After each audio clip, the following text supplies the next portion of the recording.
Afternoon, good morning, no matter where you are. Thanks for the kind words, Iran. That was very, very nice of you to introduce me and invite me to this forum. So my name is Nick Mehta, as Iran said, CEO of Gainsight. And at Gainsight, given what we do, which is make technology help companies drive more success for their customers, we end up seeing a lot about what happens in the world of managing customers. And we've been able to see a lot about what's happened the last few months across all of our clients and across our community. And that's what I wanted to share with you today. And what are companies doing to adjust? How have they adjusted to the downturn? And actually at the end, how are they going from kind of defense, which I think the beginning of the downturn was, to offense? So I'm going to take you through a little bit of journey of what I think we've seen a lot of people go through. It'll be interesting to see if you've seen similar things in your business. So I'll kind of start from the beginning. It's actually kind of crazy to think that this is 3 months ago, and how much has happened in the world, and especially here in the US, with obviously we have a lot of rightful discussion of social justice and racial justice in the US right now. So there's so much that's happened. But if you think back a few months ago, our mindset was quite different. And I remember talking to customer success leaders and CEOs in like March 17th, and the beginning of when things really started heating up outside of Asia. And I think all of us were in a similar boat, which is, although we thought our businesses were hard before, we realized we were kind of on a straight and narrow road before COVID-19 compared to what had happened. And we ended up at this juncture where we had a lot of decisions to make. And some of them were very tactical, like how do we work from home? But a lot of our customers had to make decisions on how to handle their customers during COVID-19, how to accommodate them, how to help them, how to forecast churn, things like that. So I'm going to take you through some of the early story, but I'm going to do that quickly because I think most of us have gone through that. And I'm going to go to the later story, which is, I think, going from the defense to the offense. But in the early days, obviously, as a little joke, funny slide here, we had to figure out a lot of trivial things, like just how to connect with our customers and do video meetings and how to make them engaging, and obviously how to get a haircut, which I still have not figured out how to do. My hair is very long right now. But that was really just about survival. That was kind of what all of us had to go through to get to the point we're at right now. And in that survival phase, I think probably a lot of you did what we did at Gainsight, which is we built a lot of different models. We built models for a quick recovery, which, by the way, maybe that could be true, a slow recovery, the U-shaped and L-shaped recovery. And then in the customer success world, most of us built infrastructure and data to fuel these models, to basically say, okay, if it's a V-shaped recovery, what's that going to mean for retention? If it's a U-shape, what's it going to mean for retention? And so what we ended up doing was doing a lot of discussion with our customers. This is actually amazing. Like, these are just the blog posts we wrote during COVID-19, if you can believe it. And I think I've done, 40 or 50 webinars and events like this and dozens of podcasts just to get to hear what people are saying and sort of how they're adjusting. And if you look at the titles here, you can see there's a lot of different things people did. They realized they needed to onboard customers more quickly because time to value is even more important. Sales teams are more focused on customer success than ever. Some companies even move people from sales to customer success. A lot of companies were trying to find out how to do more with less because they just didn't have as much staff as they used to, sadly, but that was the reality of it.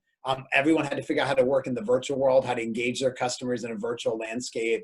People had to think about how to talk to their CFO about forecasting, about payment terms. And again, if you want to dive into any of this, with so much information on our website just since COVID-19, we ourselves at Gainsight had to adjust as well. And one of the things we did was realize that this is an opportunity to try to help in a small way. Customer success is a rapidly growing job, right? Career-wise, it's the third fastest growing job according to LinkedIn last year. And so many people lost their jobs. So we actually put some investment into taking training classes and making them free for job seekers, and then making them available to all of you so that you can hire people from these displaced industries. And let us know if you are looking for people and we can help you get connected. And then, just like many of you, we had to shift all of our events to be virtual. So we went through that process. We took our big event, which is called Pulse, which is usually, it's 5,000 people last year in San Francisco. It's a bit, some of you might have gone, and we turned it into a virtual event and actually quadrupled the size of it at one-fifth the cost. So what's not to love? Although certainly lots of learnings there for a different discussion. But the thing that I want to share with you, in the beginning, we surveyed many of you, actually late stage companies and public companies, CEOs, customer success leaders. And we basically asked you, what are you doing about churning customer success? And I'm going to show you these results from 3 months ago, and then a survey we just did a week ago. So it's actually really interesting to see the comparison of the two. So let's go back to the one we did 3 months ago. This is like late March or mid-March, I guess. The 10 things that came up, and I'm going to go through these quickly because many of you have seen these already, is that it was a super hot topic. Everyone wanted to talk about it. Like if you've done surveys before, you would realize this is a pretty big stat. Within a few hours, we got a 50% response rate, which just shows you that it was a topic people were interested in. And a lot of people thought their churn was going to go up, 3 points or more. But some of them thought the churn was going to go up a lot, double-digit points, and those are companies typically selling into SMBs. Nobody was immune. Even the companies with the highest gross retention rate pre-COVID had expected an increase in churn. So even the enterprise-oriented, very sticky businesses expected an increase in churn. People saw more churn in SMB type industries. One of the things that people thought would happen, and I'll describe later, this is actually what happened, is a lot of the churn came from downsell, meaning not customers leaving altogether, but customers saying, I don't need all those seats. I want to spend less money. I'm not going to let you raise my prices. I'm going to drop a module, things like that. A lot of people, if they're selling into vertically affected industries, obviously that was much more challenging. People expected their net retention rate to go down, which means that not only would they have more churn, but they would have less upsell. And I'll share the actuals on that. And then everyone, I think, thought preventing churn was critical, and they've got to basically keep or grow their customer success teams. So although there were a lot of layoffs in the tech industry, our data shows customer success was less affected than other areas. And then what this required was a playbook to get through this, which I think many of you implemented. That was 3 months ago, right? So that was actually like what we all thought would happen. And obviously a lot happened since then. And all of us have just adjusted to a totally new life, which is pretty amazing. So I want to share with you, kind of hot off the presses just a few days ago, where are we now? So we sent that survey, then we sent the same survey basically out to the same audience and got results that were a little bit different, not totally different, but a little bit. And in general, I think what we saw was exactly what the team at Viola have seen, which is retention is proven to be super important. No surprise. Now, I'm very biased. I think I say that every day, but I think that other people are saying that now, including the team at Viola, and that's great. And I think most of the people in the survey would say that COVID wasn't the end of the world. I mean, obviously it's a very sad thing. A lot of people, a lot of loss of life and things like that. But from a SaaS business perspective, it was just a turn, and potentially long-term actually might accelerate.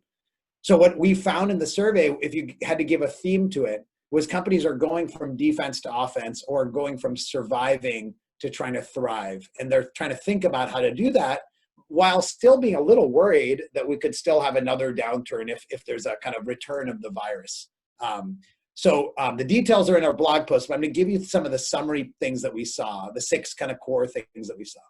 The first one is that people thought churn was going to be significant in the first survey. It turns out to be significant, but not as much as they expected. So the blue is what they expected for a decrease in retention. So the higher the bar, the more they thought there would be increase in churn. And the orange is what they have seen so far. So what you can see as an example is for companies selling to SMBs with less than $5,000 contracts, they expected in March a 16.9% percentage point increase in churn. And they're actually seeing more like 15.5%. So, it's still significant, right? But if you go to the people selling into mid-market and enterprise, their churn rate expectations are lower by a few percentage points than what they saw before. So that's the first point. Things are a little better than they expected in March. This is true also for net retention. So you can see that there's an even bigger drop between expected net retention drop in March and actual in end of May. And so what that means is people are not only seeing less churn, they're seeing more upsell than they expected. So hopefully this is true for your business as well. The third thing they saw is that consistent with what they expected, largely they've been keeping their customer success teams. Now, some companies sadly are in industries where their customer base is decimated. So the blue are people that still are shrinking their customer success team and shrinking their sales team, and that's a hard situation. But if you are not selling into a vertically concentrated industry, the reality is, generally speaking, you're keeping or growing your customer success team. We did at our conference in mid-May, we asked a number of our customers, are you hiring in customer success? And hundreds of companies said they're hiring. So despite hiring freezes broadly, customer success seems to be one of the areas where companies are hiring, which is great. we also ask people to rank what's most important in their business right now, right? New logo sales, expansion, adoption. And this chart, again, I'm very biased, but this is actual data. This chart would say preventing churn, forecasting churn, driving product adoption. That's the top focus, more so than new logo sales. And I think that if you're like most companies, your new logo sales have slowed down because customers have slowed down their processes. And therefore, you've got to make money from your existing customers. So this chart just shows you how people are prioritizing their time. And then we asked them, what are they doing to make all this happen? What are the new things they're doing? And honestly, there's not a lot of surprise. Like one of the respondents said, we're finally doing the same thing, the things we should have always done. Health scoring, managing risk, one-to-many, tech touch, onboarding. Like these are things that I've been talking about for 7 or 8 years, right? And all of you have been talking about too, by the way. And so I don't think it's anything different, but it's just a more accelerated. Actually, an interesting quote, I asked our advisory board, who's a bunch of CCOs of larger companies, what are they doing more of? What are they doing less of? And the more of was very much like this list. The less of, there was only one thing that came up. They said the less of was, I'm having spent less time explaining to my CEO why customer success matters. So I think that's kind of the wake-up call that we've all gotten.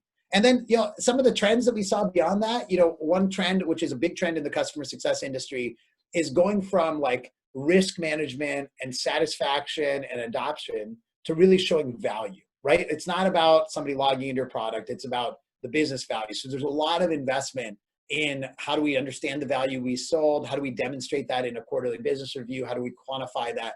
That's probably the hottest topic in customer success. And then on the other side, which I think ties to value, is reducing downsell. So people aren't losing their customers wholesale unless they are in industries that are really badly affected, but they're having customers cut spend. And that still creates churn.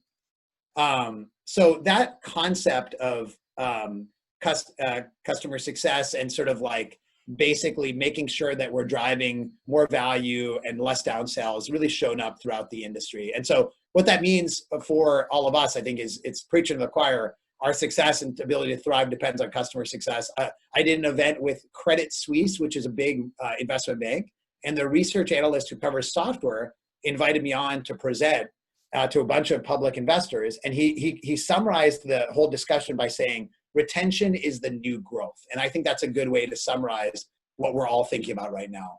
So if you want to go into this next in terms of sort of where if you want to go deeper on this topic, obviously lots of great resources here. You're going to hear from them. We have a whole assessment online, and we just released a new book on customer success. Some of you read our first book. Our new book's available. And actually, just for this audience, you can get it for free. Go to gainsight.com/free book. It's available on Amazon too, but you can get it for free. And it's a pretty serious compendium of latest best practices in CS. So with that, I will turn it back to Eran. Thank you very much, Nick. Very enlightening. I like it that people said that they're finally doing the thing they needed to do. So that's always a good thing. I hope it was, I'm sure it was as interesting for everyone as it was for me. And we already have a couple of questions, but as we discussed earlier, we will take care of them after we finish with the other distinguished speaker that we have coming. So without further ado, we have Oren Jacobi, which is the VP Customer Success of Redis Labs. So Oren, please, the floor is yours. Hi, thanks Aran, and thanks Nick, that was great. Especially now I know that I have more job security than I thought, so I'm extra happy. So my name is Oren, and I lead the CS and support teams in Redis Labs. And just a quick preview, but we are the company behind Redis. It's the in-memory database providing Redis as a service, also as a software to our customers, Fortune 500, Global 1000, SMBs. We are all over the place, about 10,000 paying customers and tens of thousands free customers. So we all know now many of the challenges of COVID-19, working from home, kids, dogs, ambulances, interrupting, difficulty to work in standard hours, etc. But I want to focus on two of the challenges that we experience, especially as we are mostly B2B business. So the first problem as a B2B business, if you don't have one B, you don't have your B. So with many businesses closing or minimizes expenses, we need to be financially responsible ourselves, right? We want to It might mean reduction in workforce, it might mean tighter budgets, etc. And the second aspect that I want to talk about is the challenges of our customers.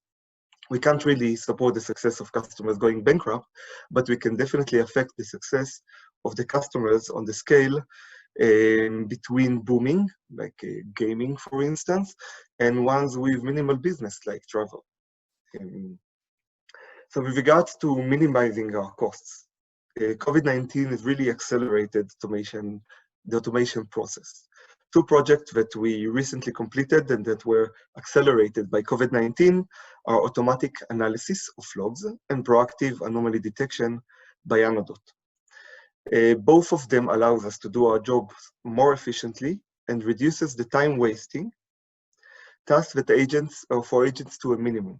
These projects started well before COVID-19. We always had this, I always had this thing in mind as a manager, especially in customer success. I have to live in two different times, one in the present and one about a year or two in the future. I want to make sure that I'm ready to scale, ready to grow, ready for our success.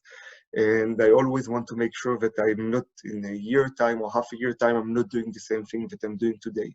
So I started these automation projects in mind that I need to be more mature as time goes by. So my team can process, and when as my customer base grows even exponentially, I don't need to grow exponentially, I can grow linearly. So COVID-19 came and I realized that expenses are not going to be as I used to. I might not be able to hire as many people as I wanted. So I had to focus and accelerate these processes. The second aspect is booming customers. One of the examples is Carrefour. It's a global supermarket chain. Specifically, we were working with the ones in France. And if you ask any CEO if she wants to have 10 times traffic, any CEO would say, yes, of course, I want 10 times traffic, I want 10 times customers, and this is great. But when it hits you, the success, in many cases, you are not ready to get 10 times or 2 times or 3 times the customers. This is what's happening to them. Everybody was super excited, needed to buy toilet paper, and they were really bombarding them and they collapsed. They could not handle the load. For us, it was a great opportunity to help them with expert advice, to work with them really 24/7 for a few days until we got all the bottlenecks reduced, at least the ones that are related to Redis. And we made sure that their success, and especially they are essential for many of the people, right? We need food, toilet paper became like the new gold. We wanted to make sure that they are ready to support the people during COVID-19. It happened 3 months ago, and this load is still happening. So with our interference or with our help, we managed to help them succeed. Other examples, right, is customers on the completely other side of this rainbow, is customers who have issues. I mentioned travel before, right? They have minimal traffic now, and we need to be able to identify these customers, and we identify these customers and try to help them succeed in these very difficult times. The first thing that we had to do is to plan with them. We want to see how we can reduce their costs in the short term until the storm is over, so they can come back and be stronger when it's all over. So we worked with these customers, some of them reached out to us, by the way, and we identified that the first thing that we needed to do is to have a policy. It cannot be just improvising. Yeah, this customer asked for that, this customer asked for that.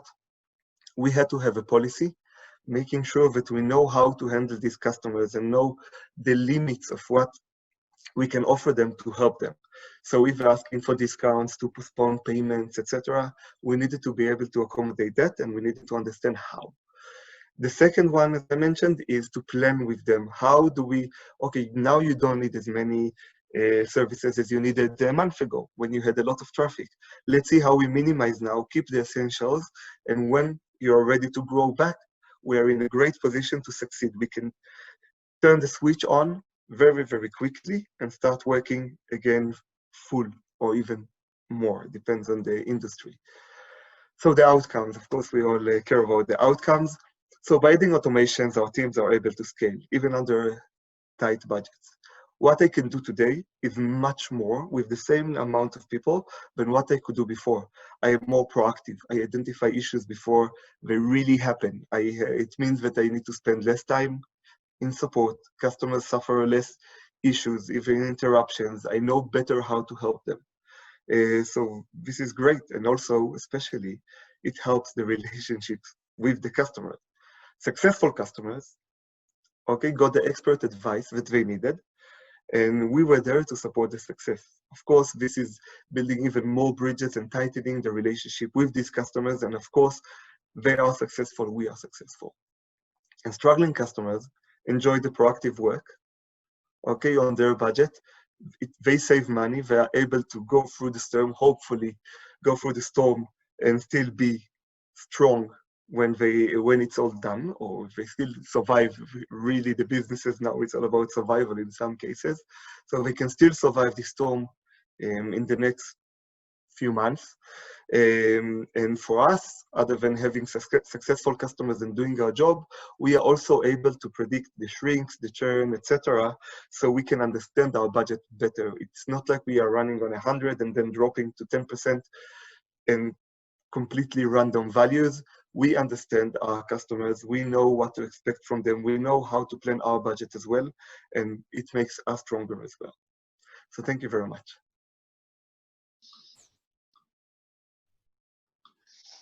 Thank you very much, Oren. Interesting insights. So, as I said, we will come with a question at the later part. So now it will be my pleasure to invite Yael Chalutz from Walkme to share with us a little bit of her insight. Thank you. Good luck, Yael. Hey, thank you very much. Yael, just maybe it will be, I'm sure, again, I'm a big fan of Walkme, but I'm sure that there might be maybe a person or two who are not familiar. Maybe you give a couple of minutes or a couple of sentences about Walkme. Absolutely. Is anyone not familiar? Just kidding, for sure. So first of all, thanks for having me today. My name is Yael Chalutz, and I look after Walkme's EMEA account management group. I'm going to use account management, customer success interchangeably. At the end of the day, the account management function at Walkme does customer success work in some of the areas.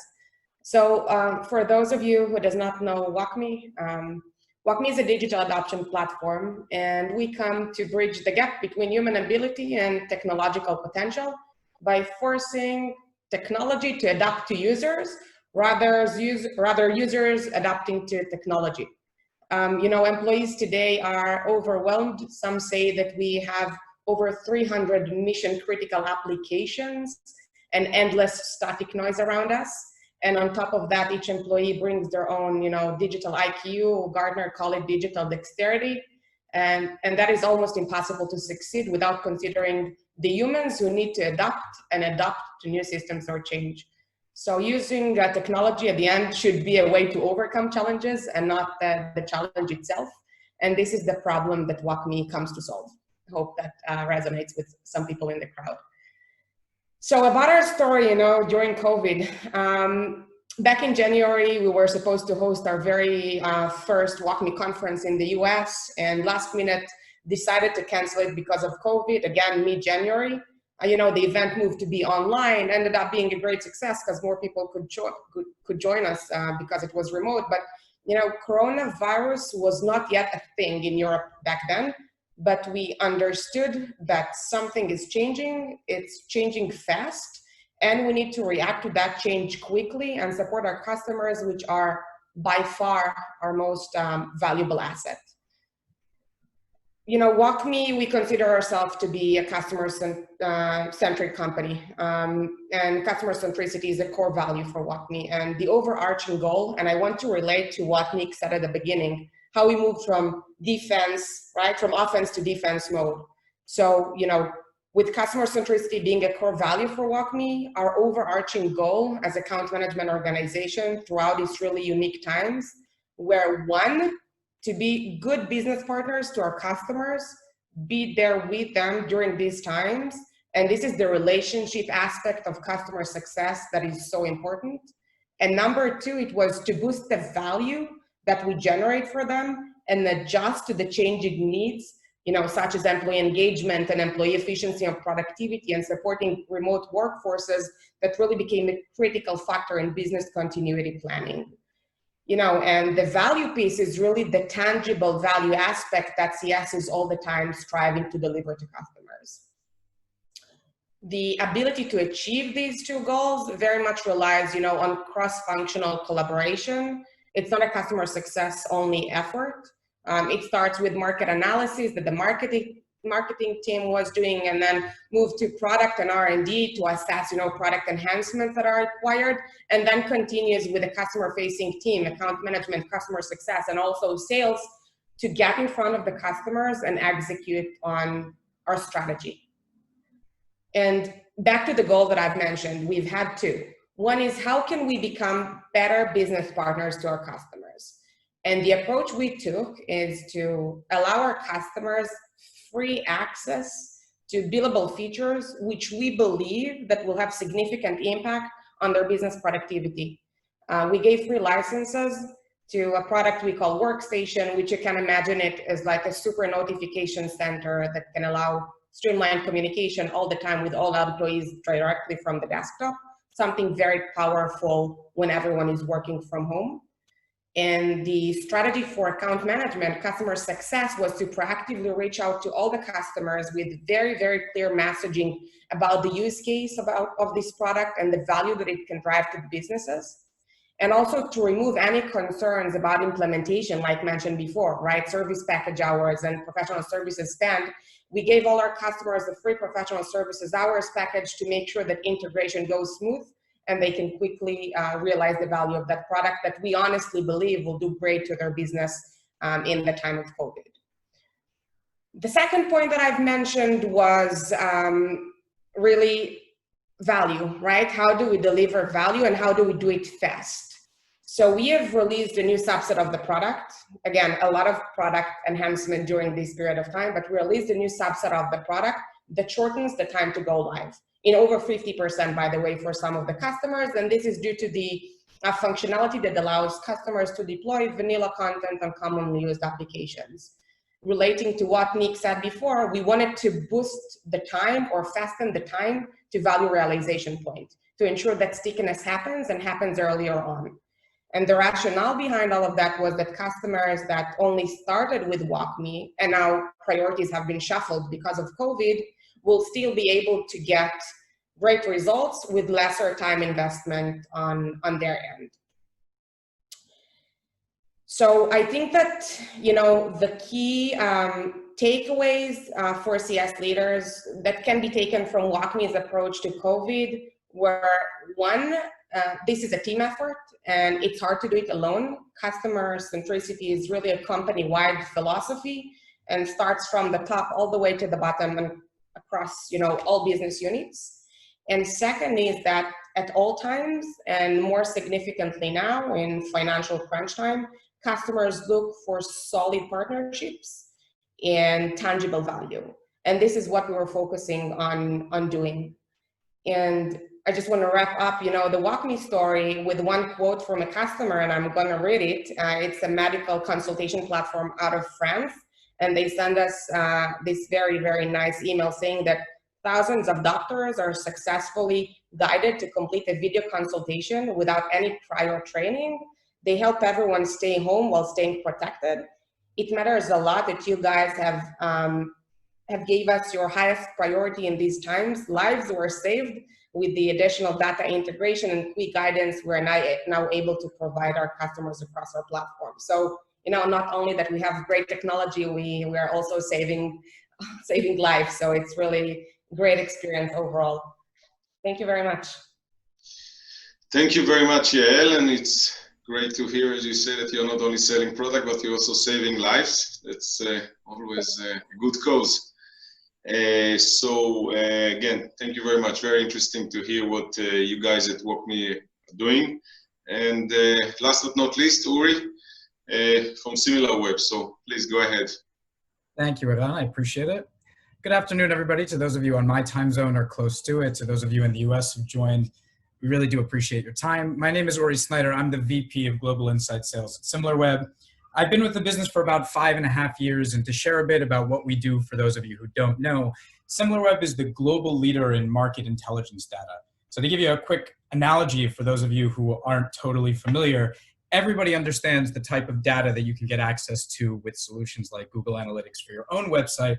SimilarWeb allows you to get basically the same type of data for any website anywhere on the planet. And we work with, basically any industry that you could think of in terms of optimizing their marketing, their sales, the way that they go about investments. And because of that, we've had interactions with nearly every type of industry from, I think what Owen and Nick said, from industries that were truly suffering to honestly, some industries that were really booming because of this. And my specific remit is focused on 3 different markets. Number 1 is SMB, the other is mid-market, and the other is global agencies. So the book of business that I deal with on a regular basis and the type of clients that I interact with really experience severe economic pain from what's been going on. And there were 2 items for me that were top of mind really from the very beginning and haven't changed much over the course of these past few months. Number 1 was that there was going to be a sizable portion of our clientele that the only thing that they were focused on was survival. There are businesses out there, and thankfully, we've been able to weather the storm fairly decently. We're thinking about growth. We're thinking about optimizing finances. That's great. I got off the phone with somebody yesterday, and he literally told me I've got 2 months before I have to fire all of my staff. And this was a client that we've had for years. He's loved our service. And the way in which we need to go about dealing with that is very delicate. And when you're talking about commercial leads and professionals, I'm in my 30s. Most of the staff that I work with is either my age or a bit younger, and they've never really gone through a period of severe economic downturn in this way. And the degree of empathy that you need to have for somebody who's really going through that period of strife in their business is tremendous, and was going to be a challenge in terms of the way that we dealt with our clients on a day-to-day basis. The other is, just as it was a certainty that there was going to be issues of survival for the client base, there was a certainty that there was going to be recovery. I don't think anybody ever doubted that we were going to recover, we were going to get out, and we were going to be more prosperous, all of us as a business community on the other end. When that was going to take place, what it was going to look like, how it was going to be, as Nick said, was it going to be a V, was it going to be a U? Nobody knew. But the recovery was there, and it was top of mind that whatever we did, we had to be focused on positioning ourselves not only to catch people on the way down, but also to be a market leader on the way up. And I think it's crucial for all of us to think in that way as well. So I wanted to give you 3 different takeaways that came from the past months.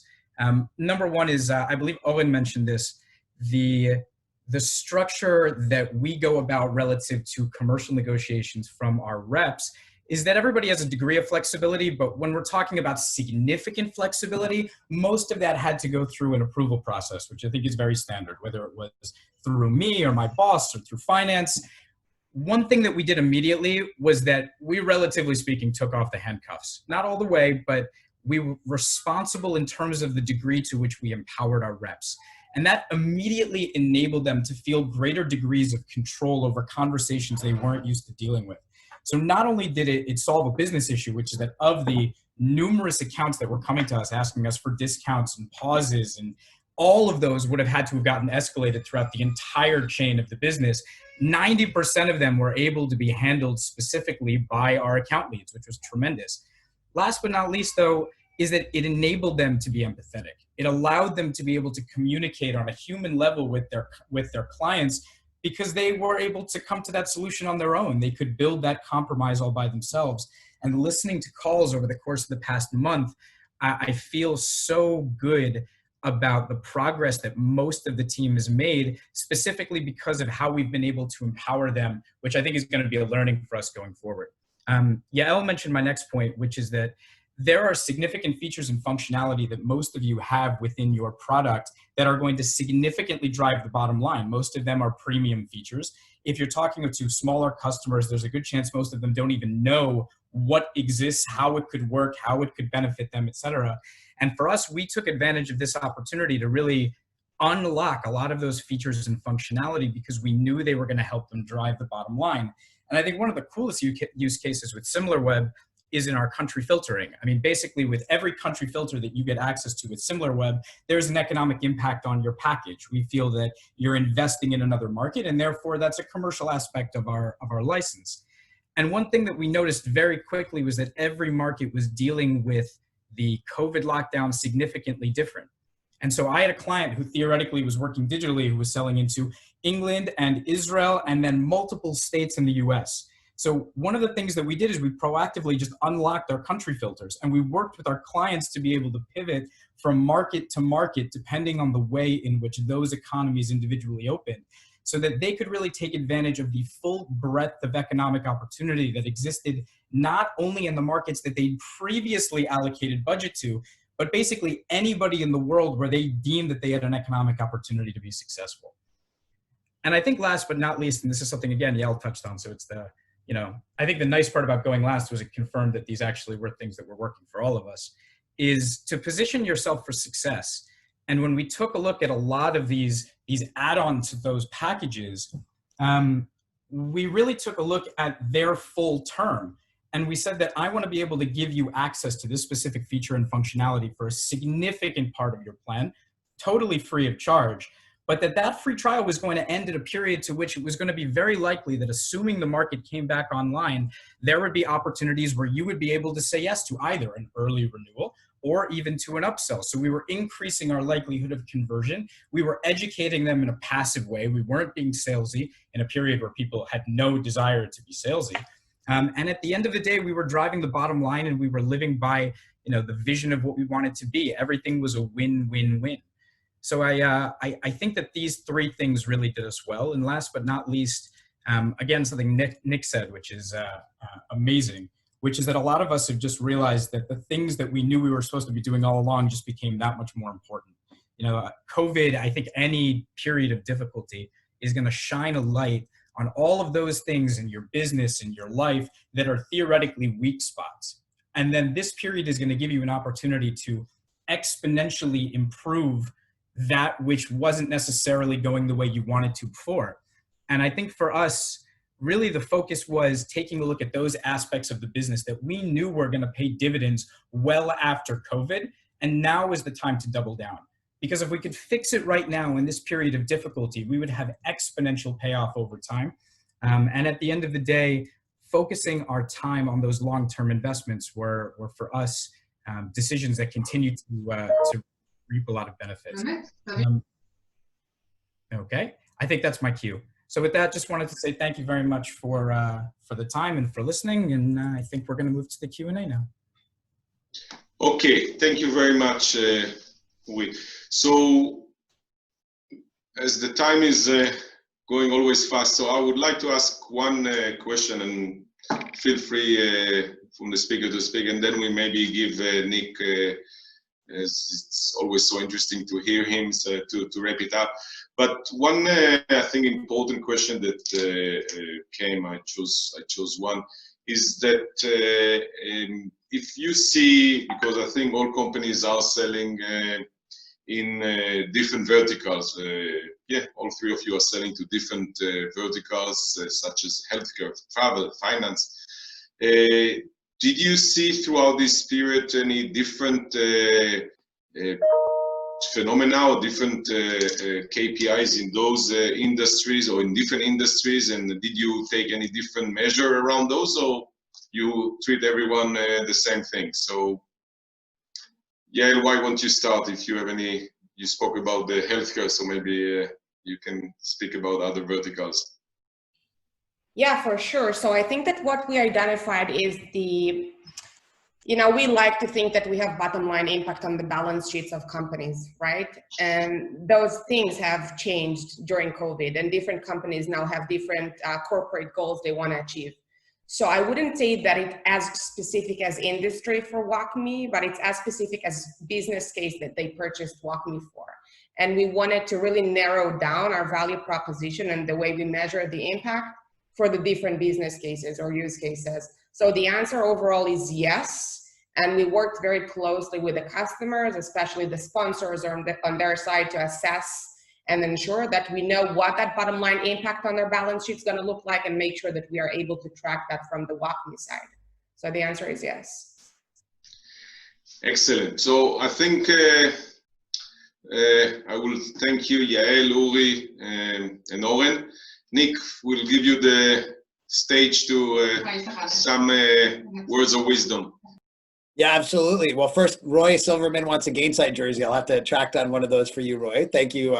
Thanks for asking. I'll just say it's so inspiring to see how people have adapted. You know, just hearing these stories from the presenters right now, Oren, Yael, Uri, it's just amazing how much you've adapted and changed and thrived. And I think, Uri, what you said at the end really resonates with me, which is that COVID-19 shined a light on all the things that we needed to change in the world, and not just in customer success being probably the most trivial of them, but all the things we needed to do differently. I think you really said it well. And the way I think about it, maybe that's a good closing, is COVID-19 kind of gave us a glimpse into the future of society and humanity, right? And some of the glimpses were good, some weren't. You know, we know that in the future we will do more food delivery than ever. We know in the future we'll work from home more than ever. We'll do more online education than ever. We'll have more telemedicine than ever, right? We know that all those things are true. We just thought those would happen over the next 5 or 10 years. We also were worried about our healthcare system, especially in the US. We were worried about our inequality. And so we knew that there was negatives and positives, and we got to see them all. So I think of COVID-19 like a time travel machine, like Back to the Future sent us into the future. And I think one of the things we saw in our little world of software as a service is the future really is customer success, and it's making sure your customers are successful. And I think that's why all of our jobs, everyone in this call, is just so important. I told everyone at the 22,000 people at our Pulse virtual event that this is the time for customer success. It's never been more important. And I think it's an honor for all of us to be able to serve our companies and our customers in that time frame. So hopefully you feel that same level of pride and importance that we do, and wishing you all the best. Thanks, Eran. So thank you very much, Nick. Again, thank you for the other speakers, Uri, Yael, Oren. And Nick, really, it was a pleasure to have you in such a forum. Everybody, I'm sure, had a great time. And good luck for everyone as an industry. And hopefully we all stay safe and healthy, and we crush the numbers. Thank you very much for everyone.